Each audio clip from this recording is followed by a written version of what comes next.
네, 글로벌 증시 마감 상황 함께 알아보도록 하겠습니다. 지난 한 주 동안 유럽 증시는 오르기도 했습니다만 금요일 시장에서 결국엔 하락하며 거래를 마쳤습니다. 범유럽 지수인 유로스톡스 50 지수 확인해 보시면 결국에 이렇게 한 주간의 수익률은 0.46%가량 되지만 금요일 시장에선 하락하며 거래를 마쳤다는 점 보실 수가 있는데요. 최종 종가는 4,197포인트라는 점 확인해 보실 수가 있겠습니다. 유럽 증시는 지난 한 주 동안 기업 실적 호조 등으로 인해서 장중, 3주간의 최고치까지 올랐지만 파월 연준 의장의 매파적인 발언에 따라서 이렇게 탄력이 둔화되는 모습이 나타나기도 한 건데요. 여기에 이어서 크리스틴 라가르드 유럽 중앙은행 총재도 적어도 앞으로 2분기 동안 금리 인하는 없을 것이라고 못을 박았습니다. 라가르드 총재는 금리가 충분히 오랫동안 현 수준의 유지가 될 경우 인플레이션이 중기적으로 목표치였던 2%로 내려가는 데 도움이 될 것이라고 밝혔는데요. 그 기간이 얼마나 될지에 대한 질문에 대해서는 향후 2개 분기 변화를 보지 않을 것이라고 답을 하면서 적어도 이 2개 분기 동안에는 금리 인하가 없을 것임을 시사했습니다. 이에 따라서 유럽 증시 한 주간의 흐름 보시면 마지막에는 탄력이 둔화되면서 거래를 마쳤다는 점 보실 수가 있겠습니다. 네, 이어서 원유 선물 가격 흐름 살펴보도록 하겠습니다. 원유 선물 가격 보시면 결국에 하락하며 거래를 마쳤습니다. 77.35달러의 종가를 기록했는데요. 네, 이것도 한 주간의 흐름을 보실 수가 있겠습니다. 한 주간의 흐름을 보시면 4% 넘게 밀려났고요. 금요일 시장에서는 반등해주는 모습이 나타났다는 점 체크를 해보셔야겠습니다. 국제 유가가 이스라엘 그리고 팔레스타인 무장정과 하마스 간의 전쟁 관련된 위험이 낮아지면서 공급 우려가 완화되며 3주간 하락세를 이어가고 있지만 금요일 시장에선 다시 한번 반등해주는 모습이 나타났는데요. 오펙 플러스 회의를 앞두고서 회원국인 이라크가 감산에 대한 지지를 표명했고 주말에 불확실성을 앞두고서 대규모 투기적인 숏 포지션이 늘어나면서 국제 유가가 상승했다라고 보시면 되겠습니다. 3주 연속으로 진정하는 모습이 나타났지만 이렇게 또 이슈에 따라서 한번 올라줬다는 점 보시면 되겠고요. 다만 한 주간의 흐름을 종합적으로 봤을 때는 4% 넘게 밀려났다는 점 확인해 보셔야겠습니다. 네, 이렇게 원유 선물 가격 흐름과 유럽 증시 마감 상황 전달해 드렸는데요. 이어서 미국 증시 마감 상황은 SH인베스트먼트 김선영 연구원 통해서 들어보도록 하겠습니다. 네, 연구원님 안녕하세요. 예, 안녕하십니까. 네, 지난 한 주 미국 증시 분위기도 궁금합니다. 금요일 시장 어떻게 마감 지었을까요? 예, 제롬 파웰 연준 의장의 매파적인 발언으로 전일 하락했던 뉴욕 증시는 저가 반발 매수세가 유입이 되면서 지수별로 1.1에서 2% 넘는 상승세를 보였고 대형 IT 기업들의 주가 상승이 시장 랠리를 주도한 가운데 지난 한 주간 다우지수는 0.7%, S&P 500은 1.3%, 나스닥 지수는 2.4%의 급등세를 나타냈습니다. 또한 미시간 대학교가 발표한 1월 소비자 심리지수 예비치가 60.4로 나타나 전월보다 5.3%가 하락했고 시장 예상치였던 63.7을 하회하면서 미국 소비자들의 심리 위축을 보여준 점이 오히려 시장에 안도감을 줬다는 분석이지만 반면 장단기 인플레이션 기대치는 크게 상승한 가운데 1년 기대 인플레이션은 4.4%로 전달에 4.2%보다 상승하면서 작년 11월 이후 1년 만에 가장 높은 수준을 기록했습니다. 지난 금요일 특징 종목들을 보면 중국 수출용 AI 반도체 3종을 이르면 오는 16일 공개할 것이라는 보도로 엔비디아가 2.95% 급등하면서 기술주 랠리를 주도한 반면 2분기 연속 연간 수익 전망치를 하향 조정한 샌디에고에 본사를 두고 있는 유전자 검사 업체 일루미나는 8%의 급락세를 보였고 지난 금요일 전업종이 상승했던 가운데 벤치마크인 10년 만기 국채금리는 전일 대비 소폭 하락한 4.628%, 달러 인덱스는 0.1% 소폭 하락했으며 변동성 지수인 브릭스는 7.3%의 급락으로 거래를 마쳤습니다. 미국 정부의 폐쇄 가능성이 재차 높아지고 국가 재정 건전성에 대한 위험이 증가하고 있다면서 신용평가사 무디스가 미국에 대한 신용등급 전망을 기존의 안정적에서 부정적으로 하향 조정했습니다.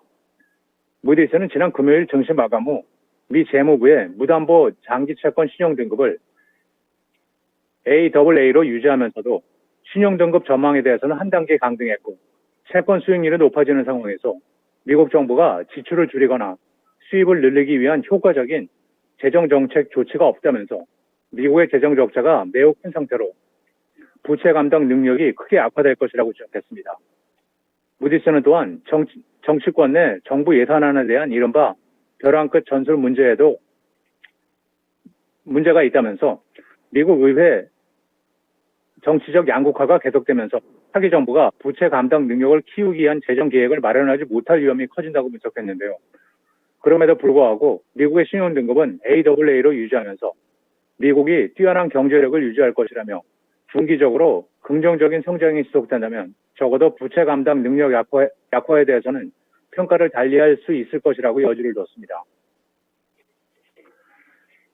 파이낸셜 타임스가 인용한 미국 연방 예금보험공사 FDIC의 분기 보고서에 따르면 JP모건과 뱅크 오브 아메리카, 웰스파고, 시티그룹 4개 대형 은행들이 거둔 3, 4분기 수익이 4,400여 개에 달하는 미국 전체 은행 수익의 45%를 차지한 것으로 나타났습니다. 이것은 지난해 같은 기간에 기록한 35%와 과거 10년 평균치인 39%를 대폭 상회하는 것으로 각각 자산이 1조 달러가 넘는 이들 4대 은행의 올 3, 4분기 순이익은 전년 동기 대비 23%가 증가한 반면 이와 대조적으로 4대 은행을 제외한 다른 은행들의 이익은 올 3, 4분기 중 평균 19%가 감소하면서 지난 2020년 상반기 코로나19 팬데믹 초기 이후 가장 큰 폭으로 줄어든 것으로 조사됐습니다. 보고서에 따르면 미국 전체 은행업계의 3, 4분기 이익은 5% 감소했고 대출 채권 투자 손실과 이자 비용이 급증이 그 원인으로 지목이 됐으며 이로써 2분기까지만 해도 미국 전체 은행의 이익은 10% 증가했지만 3분기 들어 6분기 만에 처음으로 감소 추세로 돌아섰다면서 이처럼 미국에서도 대형은행들의 선전이 두드러진 이유는 최근 사무실 건물을 중심으로 미국 내 상업용 부동산 위기가 커지게 되면서 상업용 부동산 대출을 많이 한 중소형 은행에 대한 예금자들의 불안이 높아졌기 때문이라는 분석입니다. 다이어트 약인 위고비가 심장질환 사망 위험을 약 18% 낮춰주는 것으로 나타났다는 뉴스로 지난 금요일 이 약의 제약사인 덴마크의 노보 노디스크의 주가가 1.16%가 상승해 101달러 19센트의 거래를 마쳤습니다. 노보 노디스크는 미국 심장학회 총회와 뉴잉글랜드 저널 오브 메디슨의 임상시험 전체 데이터를 공개했고 이번 임상실험은 심장질환은 있지만 당뇨병 병력이 없는 45세 이상의 성인 17,600여 명을 대상으로 이루어졌으며 임상 시험 기간 458명은 위약, 즉 플래시보를 썼으며 375명은 위고비를 투약했고 시험 결과 고비를 투약한 경우 사망 위험이 약 18%가 감소하는 것으로 확인됐습니다. 회사 측은 이번 임상실험에서 위고비가 심장 질환 위험을 억제하는 데 놀라울 정도로 강력한 것으로 확인됐다면서 보건당국과 의료보험사들이 이 약의 사용을 확대하는 계기로 작용할 수 있게 되기를 희망한다고 밝히고 있습니다. 마지막으로 내일 발표될 경제 지표는 없으며 타이슨 푸드, 헨리 샤인, 먼데이닷컴, 타워 세미컨덕터, 헤로우 잉크, 더 뷰티 헬스 컴퍼니, 지니어스 스포츠, 포트리아 홀딩스, 피스코 잉크, 그리고 선라이프 파이낸셜이 지난 분기 실적을 발표합니다. 네, 이렇게 미국 증시 마감 상황 함께 들어봤습니다. 오늘 말씀 고맙습니다. 네, 감사합니다. 네, 유럽 증시에 이어서 미국 증시 마감 상황도 함께 들어봤는데요. 이어서 국내 증시 마감 상황도 알아보도록 하겠습니다. 지난주 금요일 시장 국내 증시 하락하며 거래를 마쳤습니다. 코스피 시장에서는 기관 투자자들의 매도세가 큰 폭으로 집계됐는데요. 금요일 시장에서 기관 투자자들은 코스피에서 1,000억 원 넘게 매도했습니다. 이에 따라서 코스피 지수는 전거래일 대비 0.72% 하락한 2,409포인트의 종가를 기록했는데요. 이렇게 국내 증시가 하락하는 것은 파월 연준 의장의 매파적인 발언 때문이었습니다. 이 금리에 대한 부담감이 다시 한번 강조가 되면서 코스피 시장 그리고 코스닥 시장은 하락세를 기록한 건데요. 코스피 시장부터 함께 살펴보도록 하겠습니다. 네, 코스피 시장에서 시가총액 상위 종목들 확인해 보시면 우선 반도체 종목들 내에서는 SK하이닉스가 조금 더 강하게 올라주는 모습이었습니다. 삼성전자는 0.28% 상승하면서 강보합권 수준에서 거래를 마쳤고요. SK하이닉스는 1.95% 상승 탄력을 받아 나가면서 강세로 거래를 마쳤습니다. 종가 확인해 보시면 삼성전자는 75,500원을 터치하면서 장 막판에 이렇게 급격한 탄력을 받아 나가는 모습이었고요. 간신히 70,000원 선을 다시 한번 터치해주는 모습으로 거래를 마쳤습니다. 네, SK하이닉스는 1.95% 상승한 135,000원을 터치하면서 이탈했었던 130,000원 선을 다시 복귀하는 모습이었는데요. 장 초반에 잠시 변동성이 있었지만 그 이후에는 탄력을 다시 회복하면서 상승권 내에서 박스권 장세를 나타냈다고 보시면 되겠습니다. SK하이닉스가 이번에 투자 소식을 전달해 왔는데요. 이 소식은 특징주에 넘어가서 반도체 종목들을 전체적으로 보면서 설명해 보도록 하겠습니다. 네, 2차전지 셀업체들은 이번에도 급락세를 면치 못했습니다. LG에너지솔루션이 4.2% 하락했고요. 삼성 SDI가 4.44%, 포스코퓨처엠이 4.97%, LG화학이 2.14% 하락 마감했습니다. 그 외에도 SK이노베이션도 3.46% 하락하면서 전반적으로 2차전지주들을 향한 투자 심리가 좋지 않았다는 점도 보실 수가 있겠고요. 2차전지 셀업체들은 이렇게 연일로 약세를 기록하고 있다는 점도 체크해 보셔야겠습니다. 네이버와 카카오 같은 인터넷 플랫폼주들도 부진한 주가 흐름을 기록했는데요. 네이버가 특히나 1% 넘는 약세를 기록했습니다. 네이버는 1.77% 하락한 194,700원의 종가를 기록했고요. 장 초반과 막판까지 비교를 해봤을 때 탄력이 현저하게 둔화가 되는 모습이 나타났다는 점 참고해 보시면서 주가 흐름 면밀하게 파악해 보셔야겠습니다. 이번에 매파 파월 발언으로 인해서 이렇게 금리 인상에 대한 부담감이 다시 한번 강조가 됐고 그렇기 때문에 이렇게 성장주들 쪽에서는 투자 심리가 약화되는 모습이 나타났다는 점을 시장의 특징으로 잡아볼 수가 있겠는데요. 따라서 대표적인 인터넷 플랫폼주인 네이버가 1% 넘게 하락했고요. 그 외에도 제약바이오 섹터에서도 하락세가 더 많이 포착이 됐다는 점도 보실 수가 있습니다. 셀트리온이 0.51% 하락했고요. SK바이오사이언스도 5.09%, 삼성바이오로직스 같은 경우에는 0.41% 상승에 줬지만 그 상승 탄력도 어느 정도 제한되어 있었다는 점도 보실 수가 있겠습니다. 나머지 포스코홀딩스 그리고 포스코인터내셔널 같은 종목군들도 약세가 포착이 됐는데 포스코홀딩스 2.82% 하락했고요. 포스코인터내셔널은 4.57% 하락하며 약세로 거래를 마쳤습니다. 네, 이어서 코스닥으로 넘어가 보도록 하겠습니다. 코스닥은 외국인과 기관 투자자들의 동반 매도세에 결국 하락하며 거래를 마쳤고요. 그 낙폭은 코스피보다도 훨씬 더 컸습니다. 코스피 지수는 전거래일 대비 1.69% 하락한 789포인트에서 종가를 기록했고요. 무려 4거래일 연속으로 이렇게 약세 흐름을 기록했다는 점도 보셔야겠습니다. 시가총액 상위 종목들도 확인해 보도록 할 텐데요. 우선 에코프로 그룹주들이 6% 넘게 하락했습니다. 에코프로 그룹주들 저번에 한번 상한가를 터치한 이후부터는 급격하게 탄력이 둔화되면서 상승분을 모두 다 뱉어냈다는 점 보셔야겠는데요.